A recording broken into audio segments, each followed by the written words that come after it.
Hello guys, আজকে আমরা বানাবো কালাভুনা। আপনারা অনেকেই কমেন্ট করে বলেছিলেন কালাভুনার রেসিপি চাই। সেই অনুযায়ী আজকে আমি কালাভুনার রেসিপিটা দেখাবো। চলুন ভিডিওটা শুরু করা যাক। কালাভুনা কিভাবে বানাতে হয়। প্রথমে আমাদের দরকার হবে মাংস। আমি এখানে 1 কেজি মাংস নিয়েছি। আমি এখানে আজকে গরুর মাংস দিয়ে বানাবো। গরুর মাংসটা আমি ভালোভাবে ধুয়ে নিয়েছি। ভালোভাবে ধুয়ে কড়াইয়ে দিয়ে দিচ্ছি। আমরা এর ভেতর দিয়ে দিব পেঁয়াজ। পেঁয়াজটা আমি কিউব করে কেটে নিয়েছি। এখানে 3 থেকে 4টা পেঁয়াজ দিয়েছি। এরপর দিয়ে দিচ্ছি আদা এবং রসুন বাটা, সামান্য দিলে হবে। এখন আমরা দিয়ে দিচ্ছি সয়া সস। আমি এখানে 2 চামচ সয়া সস দিয়েছি। সয়া সস দেওয়া হয়ে গেলে আমাদের দিতে হবে কালাভুনা মাংসের মশলা। আমি এখানে কালাভুনা মাংসের মশলা দিয়ে দিব। আমি আজকে হাইকো মশলা ব্যবহার করেছি। এখানে আমরা অর্ধেক মশলা দিয়ে দিব। এটা 2 কেজি পরিমাণ মাংসের জন্য বানানো হয়। আমি এখানে 1 কেজি নিয়েছি, এই জন্য অর্ধেক দিয়ে দেব। কালাভুনা মশলা দেওয়া হয়ে গেলে আমি এখানে দিয়ে দিব লবণ। লবণটা আমি আমার স্বাদ মতো ব্যবহার করেছি। এরপর দিয়ে দিব টমেটো সস। আমি এখানে একটু টমেটো সস ব্যবহার করেছি। টমেটো সসটা খুব অল্প দিবেন। টমেটো সস যদি খুব বেশি দেওয়া হয় তাহলে কালাভুনাটা মিষ্টি হয়ে যাবে এবং খেতে স্বাদ হবে না। দিব তেল। তেলটা খুব কম পরিমাণ ব্যবহার করবেন। আমরা মাংসের মধ্যে যে তেল নিয়েছি সেটা গলে তেল হয়ে যাবে। এরপর আমি দিয়ে দিচ্ছি মরিচ গুঁড়া সামান্য দিয়েছি। এখন আমরা কিছু হাত দিয়ে মেখে মিক্স করে নেব। আমাদের সবকিছু মেখে নিতে হবে, ভালোভাবে আমাদের মাখাতে হবে। ভালোভাবে হাত দিয়ে মাখালে মাংসের ভেতরে মশলা খুব ভালোভাবে ঢুকবে এবং খেতে খুব স্বাদ হবে।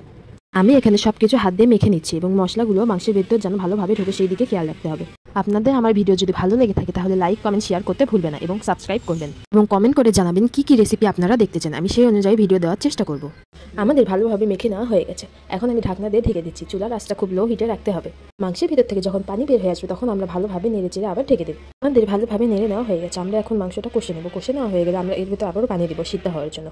মাঝে মাঝে ঢাকনাটা খুলে আমাদের ভালোভাবে নেড়ে চেড়ে আবার ঢেকে দিতে হবে। আমি এখানে যখন পানি শুকিয়ে হয়েছে তখন আবার ভালোভাবে নেড়ে নেব এবং দেখব ভালোভাবে সিদ্ধ হয়েছে কিনা। মাংসের ভেতর থেকে যখন পানি শুকিয়ে যাবে তখন দেখুন আমাদের মাংসের কালারটা কত সুন্দর এসেছে এবং কত ভালো সিদ্ধ হয়েছে। আমরা আবারও মাংসটা ভালোভাবে নেড়ে চেড়ে দেখবো কেমন হয়েছে। আমাদের মাংসটা কালাভুনার জন্য একদম রেডি। আমরা এখন অন্য একটা কড়াই নেব। কড়াইয়ের ভিতরে আমি সরিষার তেল দিয়ে দিচ্ছি।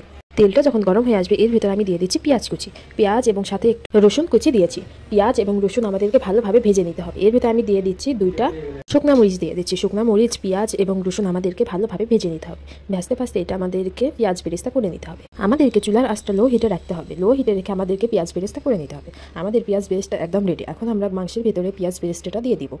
আমি এখানে দিয়ে দিচ্ছি সেই ভেজে রাখা পেঁয়াজ বেরেস্তা। পেঁয়াজ বেরেস্তা দেওয়া হয়ে গেলে আমাদেরকে এটা ভালোভাবে মাংসের ভেতর মিক্স করতে হবে। আমি এখন কড়াইয়ে ঢাকনা দিয়ে মাংসটা ঢেকে দেবো। ঢেকে আমরা 5 মিনিট রেখে দেবো এবং তুলে আমরা এটা ভালোভাবে সব কিছু নেড়ে মিক্স করে নেব। মিক্স করতে করতে একটু চুলার আঁচটা লো হিটে আমাদের রাখতে হবে। আমাদের গরুর মাংসের কালাভুনা একদম রেডি। এখন আমি একটা প্লেটে গরুর মাংসের কালাভুনাটা নিয়ে পরিবেশন করে দেখাচ্ছি। গাইস দেখুন আমাদের গরুর মাংসের কালাভুনার কালারটা কত সুন্দর এসেছে। সো গাইস আজ এই পর্যন্তই, দেখা হবে নতুন কোনো ভিডিও। সবাই ভালো থাকবে এবং সুস্থ থাকবে। আল্লাহ হাফেজ।